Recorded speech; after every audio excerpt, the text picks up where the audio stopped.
Welcome to the Subjective Professor podcast, where we reject coercion and hypocrisy. It's Tuesday, July 21st, 2026, episode 552, Underestimating One's Opponent. So, there are a lot of disturbing attitudes, at least it seems to me. If we just look at things, the way people are talking, the way the United States is moving forward with its war of aggression, it just seems to me that there are a lot of moves that are based on condescension, underestimation of their opponent. Now, keep in mind that I define race as a generalization or a categorization based on a specific characteristic. If you can generalize something, then you are basically creating a race. You're creating a category about which people are going to develop stereotypes, simplifications, essentializations, reductionism, whatever. And that behavior can be used positively or it can be used negatively. And then racism basically is using that generalization, treating a person based on that racialization, having expectations of that person based on that generalization, and then seeing that person only through that racialization. And all of the typical um, phenomena that one will identify as racist can be understood with these definitions. However, what is also included are positive examples of this type of discrimination, which we use all of the time. I'm looking for the best deal. I'm looking for someone to marry. I'm looking for the best place to do business. I mean, we use all of these the same dynamic of discrimination, except we try to use it for our advantage. And it doesn't mean that we're always going to do it perfectly well, positively or negatively. And even negative racializations sometimes can be cautionary, can be something which makes us a little bit more careful when we make our choices and decisions. Anyway, nothing is absolute. Everything is always on a dynamic.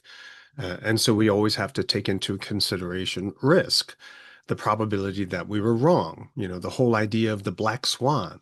Oh, this is always true until it's not. So if I perceive you as my enemy, I'm going to look for things to hate about you. And the flip side of that is when I'm falling in love with you, I'm going to look for things that I like and ignore the things that I absolutely despise about you. And in both situations, when you come to realize all of the other things that you've been ignoring, well, what happens then depends on the person.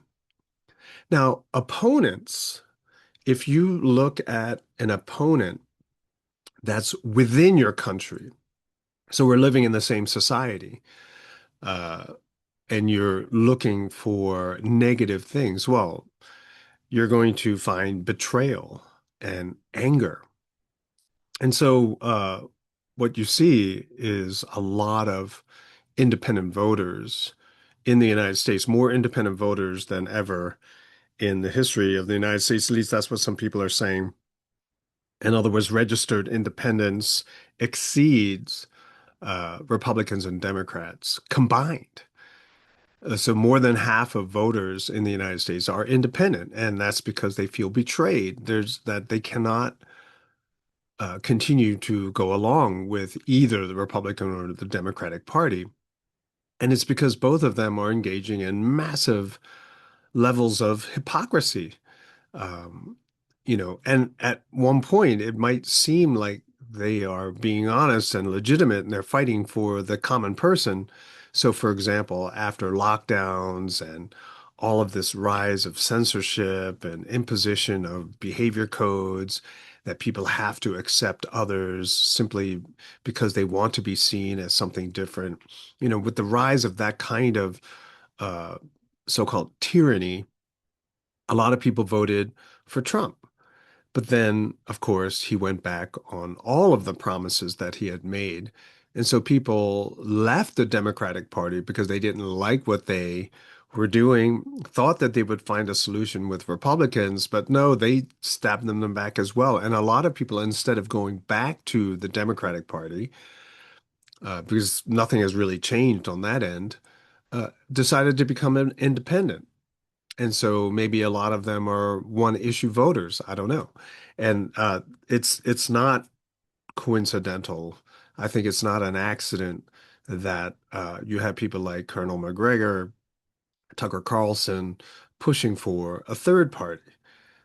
However, a lot of these people are not saying that the third party should be libertarians because there's even within the Libertarian Party, there's I think the Mises Caucus tried to bring it back to its roots, but of course, all of the people who have grown accustomed to their power, to their notoriety, to their sort of outlandishness, not going to have that. So you have people still in the two parties, Democrats and Republicans, and they live without fully understanding each other. They fall back on racializations that they were taught in their youth. And I was, and I can speak on this because I used to be one of them. And I remember the things that I believed, why I believed them. It was all based on partial knowledge. I didn't really have a full understanding of anything.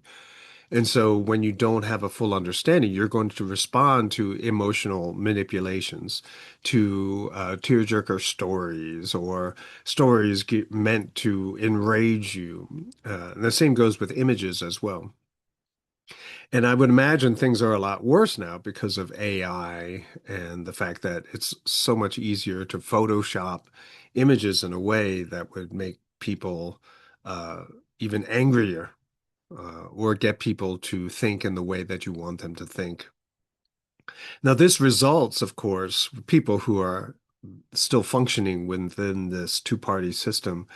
It results in people venting on specific groups. In order to channel your energy, you need a target, you need an enemy. And as long as you keep it superficial, as long as you don't go into an analysis of causal issues and factors, well, then you can maintain the hate. Uh, and so a lot of people never really realize in time, quickly, uh, exactly how unproductive their behavior is. Racializations often form as a result of lifelong history of education, government policies, and family dynamics. But one thing that you can always count on is the fact that being negatively racist, being unproductively racist, in other words, your discrimination has negative outcomes, right? Instead of finding the best, you're going to find the worst. So you're going to spend more, you're going to be frustrated, you're going to be angry, right? So unproductive discrimination results in bad choices. Productive racism or discrimination results in um, a positive outcomes, right? I'm going to look for the best person for me to marry. Well, the outcome should generally be better, right? And so if you're discriminating better, the results are going to be better. But right now, a lot of people are focused on unproductive discrimination, discriminations that were handed to them. People are taught to see things in a certain way, which benefits certain small minorities, but is detrimental to the rest of us, right? So when the government socializes everyone in the country to see things in a very specific kind of way, it benefits them, but it doesn't benefit society or doesn't benefit the average person um, at all. Then there are enemies outside of the country, outside of society. And it's the same dynamic. We see falling back on stereotypes. I mean, to look at it in a country like China and to say that they're all the same, it's just kind of absurd. You just have to sort of pause for a moment and realize that it's totally absurd. I mean, at one point there were 300 different dialects, 300 different languages being spoken in China, right? Most Americans are only familiar with two or three, like Mandarin, Cantonese, but they don't know that there's many, many more, particularly here in the United States, where everyone believes English is just simply English. You go all over the world and everyone should be able to speak in English. But no, that's not even true here in the United States with Ebonics. I don't know if you guys remember Ebonics, but even like colloquialisms too, the slang or regional slang, regional dialect, of English, it creates a difference. Well, China's a lot more diverse than that. And if you watch miniseries that come out of China, you'll see that there is a lot of diversity within this so-called Chinese stereotype. So what happens is based on this ignorance, this partial knowledge we have of other people, we create stereotypes, we create generalizations, we create racial categories, racializations. And based on those racializations, we begin to project. We project a lot of our shortcomings on the other because we can't see it in ourselves. We see it, and we see it really easily in other people. We identify and call out negative behavior in others while ignoring the fact that we are doing the same exact thing. And so this is why projection is an aspect of hypocrisy, right? So when people say, "Oh, you're just projecting," right? You're saying that I'm doing what you're actually doing. And the reality is that, oh no, they probably are correct in their evaluation of others, but they're guilty of the same thing. So people that they are being projected on, right? The targets of their projection can't see, right, the validity of the accusation because they can see it in the others. And so that's why they'll say, use a word like projection, right? Oh, you're just telling me that I suffer from the stuff that you actually have. And by saying that, you're ignoring the fact that you are guilty of it as well. So a lot of hypocrisy, enough to go around to everybody. But so you have a lot of this projection going on. And another aspect of this projection is an overly high view of oneself and your very strong condescension of others. And you're in this box, you're in this narrow way of looking at things. And so you can't imagine having a better take, a better uh, sort of analysis of the situation. And this is indicative of people who are highly propagandized. Socialized is another word. Like we're taught to see things in a certain way, and ironically, the the students that are most concerned about their grades, they internalize this kind of education the most. And so the so-called smart, successful people in society become the worst because they actually start believing a lot of this very subjective, narrow-minded hypocrisy. And this is, and it kind of explains, at least makes sense to me, that the worst kind of scholarship comes out of the liberal arts departments of schools like Harvard and Yale. They're the ones that gave us all of this woke nonsense, all of this bad understanding of race and racism. So, where's this all going? Well, stereotypes, this generalization, these racializations, uh, are due are the result of a lot of propaganda that we are exposed to in this country. And the reason we are being propagandized in this way, there are lots of different reasons depending on what the generalization invoked is. Like poor people, welfare, okay, I get it. But all of the stuff of how evil and cruel certain people are, well, that's to foster hate for conflict and violence, war. When we do it inside the country, when we identify specific groups within the country, we gotta take them down. This is why we're going to raise taxes on them, right? So it fosters conflict. It's a distraction from the people who are actually pulling the strings in the country. But then when we project it onto other countries, there's is preparation for war. And so when you start hearing negative things about all of the Chinese people or all of the Russian people or all the Ukrainian people, whatever, um, it's basically a prep for war, right? We have to go and kill all these people, including all the little kids, because they're all evil, right? And so I did that episode not that long ago where you're going to generalize an entire country in order to justify all of the evil that happens as a result of war, right? I drop a bomb. Oh my goodness, I killed all these innocent people. No, it's okay because they're part of that evil country. They could have moved out, but they didn't. So, hey, it's on them. So I'm not trying to say that they're all good people or they're all bad people, but that's the problem with racialization. You ignore the individual. You ignore people who might be so-called good people, innocent people, so-called bad people, so all of that becomes subjective. I was thinking of doing an episode on how all countries suffer from bad government. Maybe I'll table that for now. Just, focus on this racialization where we're going to racialize everyone in a country, living in these arbitrary borders so that we can bomb them and kill them and not feel bad and pity that we've deprived them of drinking water or took away their source of food. Don't feel bad about that because they're all evil people.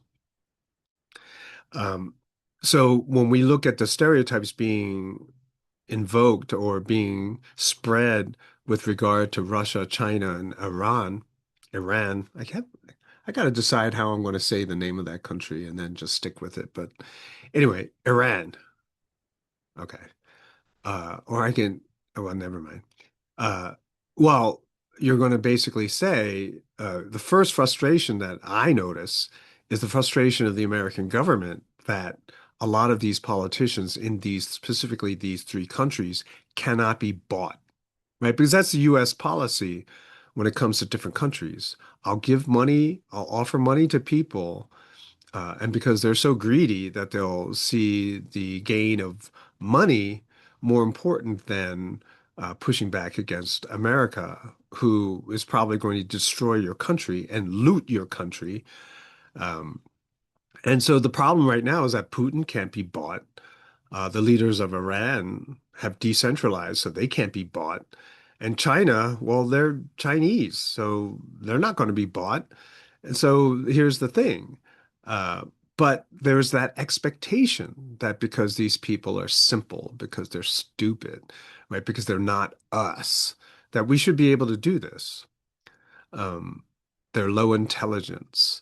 Uh, and this sort of condescension, this underestimation of opponents today is so bad that even the president of the United States or the leaders in this country cannot see that the US military has obsolete weapons and they're fighting a completely different war. Maybe they know, and which is why I floated that idea yesterday that maybe the war is the point. Maybe they know that all of this is pointless. Uh, I mean, if you listen to ex-military people, you need to have a 3-to-1 advantage in numbers in your army if you're going to do a land invasion, which means that the United States needs to have millions of people in their army as their ground force to invade Iran. And it didn't go so well in Iraq with uh, a smaller population. So I don't see how people can imagine it happening with a larger population country. It just doesn't matter. And think about it. They're planning war with China and Russia as well. Where are all these soldiers going to come from? I don't know. Um, and so this sort of, well, but we can do it anyway because they're so stupid. They can't figure out what we're doing. It really does boggle. Uh, the mind. And it makes me remember that people used to say stuff like, if we can just save one life, right? Climate change, fighting climate change would all be worth it if we can just save one life, which was always kind of absurd. But now people don't even say that. If we just save one life by maintaining the MOU, uh, oh, I'm blanking on what MOU, Memorandum of Understanding. Whew. If we just adhere to that, wow, we could save lots of lives. But no, no one is even thinking about saving the life of an enemy, right? Because the hatred has been sufficiently stoked to the point where no one cares anymore. But thankfully, most of America opposed this war with Iran. Now, if only the government would uh, pay attention to that and realize that their position is in jeopardy, maybe we can have a change in foreign policy. Now, why did I pick this topic? Well, because I used to experience this all of the time on a much lower scale, but people I always felt underestimated me. Maybe when I was younger, I did a lot of sport, and I was more of a meathead. And so I looked like I never studied. Well, maybe I didn't. But my wife told me that the first thing thought when she saw me was that I was just simply a dumb jock. And that was it, right? And then I always knew that as an Asian, the initial perception that people would have of me was would generally be negative. And I think I've said it before, but even when I was in graduate school, so when I was in high school, for sure, a lot of the other kids, would beat on me because I was Asian, easy to bully. But in college, I had professors who would give me lower grades because I was Asian. And then when I was in grad school doing my PhD, I had professors who gave me horrible grades because they said I couldn't speak English. So I thought it was kind of interesting. So I experienced that kind of condescension, that total acceptance of a racialization that makes people blind or deaf to what is extremely obvious to everybody else. Now, that kind of condescension leads to a lot of arrogance, which means that you are going to miss a lot of opportunities, things and choices that might have made your life better. You can't see it. You ignore it. You don't believe that they even exist. And so instead of trying to find an advantage, something beneficial by establishing a positive relationship with as many people as possible, your life becomes regressive. It starts moving backwards. You become dismissive in order to maintain your own conservatism, right? To maintain your own subjectivity, to continue to believe that you are right, that you are superior. You begin to dismiss the obvious, ignore them. And so your life starts going backwards. Instead of improving, you start to lose ground compared to other people who are looking at the world with a more open mind. And so, just so you know, I was often accused of being dismissive when I was teaching at the university. But I wasn't being dismissive. Rather, my accusers were the ones that were dismissive because they wanted everyone else to agree with them. They didn't want to listen to something else which would solve the things that they're complaining about. No, no, no. They want to always be angry. And so they were, in fact, dismissive. And so there was that projection and the hypocrisy. But most of the other students realize that it's the exchange of ideas to find something better, um, to improve your life, to solve your problems. But a lot of people can't deal with that kind of change. So what am I saying? Instead of engaging in unproductive discrimination, we have to try to use our powers of discrimination to find things that are better. When we look at other people, when we look at products, when we look at ideas, we look at them to find advantages, to find improvement. Like, what can help my situation right now? But then this requires that we change our lives, that we have to improve our lives. We have to cultivate our lives. Uh, so we then have to go through the process of, what do I preserve? What do I change? And right now, people are doubling down on unproductive behavior and attitudes. One thing that I do like is the fact that people stopped saying things like, only God can judge me. And I told the story once of how I said that I gave this sort of little talk on what only God can judge me really means. It means that, you're never going to change. That's what it really means. And so right now I'm irresponsible. Hey, I'm always going to be irresponsible.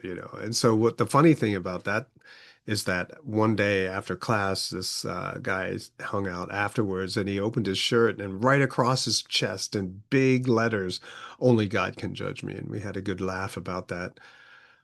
He was a good sport about it, but I mean, he realized that, yeah, that makes sense. And that's, in fact, the attitude that I had. But now I've got this tattoo. What am I going to do about it? But yeah, so a lot of people who have that attitude, like, I don't want to change. Well, they're not even curious. They don't want to learn. And it comes out in weird ways. So recently, Trump did a speech. I didn't even listen to it, but I heard that the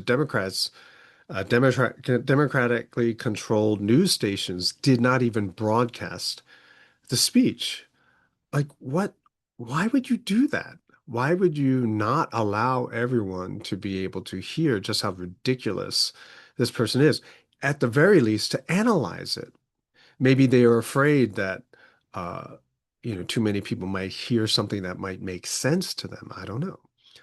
But we're getting to the point where, Babylon Bee, which is a satire site, they made this little video where a socialist or a leftist liberal goes back in time to try to kill Hitler.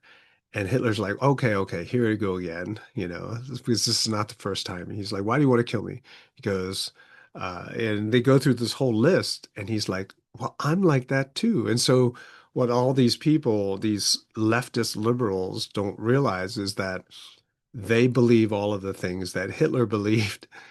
And the problem, of course, is that many Republicans are drifting that way too. In other words, when you maintain a narrow conservative subjective point of view, uh, you start believing in the same things that Hitler wanted to do and believe. In other words, you become a socialist. You want everyone else to believe what you believe is true.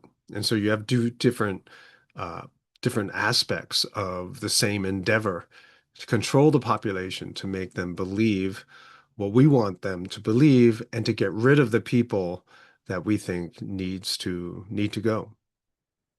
So maybe we can get back to a time where enough of us can foster others, lead others, teach others to get rid of the unproductive attitudes and the behavior and the culture, uh, and start thinking positively, because that's the whole point of freedom for self-improvement, right?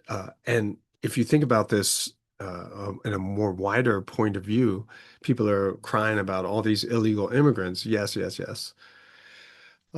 But if there wasn't all this welfare, then they probably wouldn't have come. And if there was no welfare, then it would require anyone who comes to this country to abide by the laws of this country. And if you are required to follow the law, or else you become engaging in criminal behavior, then you have a difficult choice to make. Which aspects of my belief, my culture, am I going to maintain at a much higher cost, or is it just not worth it? And that process allows us then to discard those aspects of my mentality, my culture, my religion, which are unproductive. And that's where we want to go. But at this point right now, no one's interested in that, because everyone wants to preserve their own way of thinking, their own idea of what is right and wrong, their own morality. But if we could just get people to realize that there is a positive way of doing things where all of us get to benefit, where there's less violence, war, and hate, well, maybe that would be something all of us could celebrate. That's it for today. I will talk to you guys next time.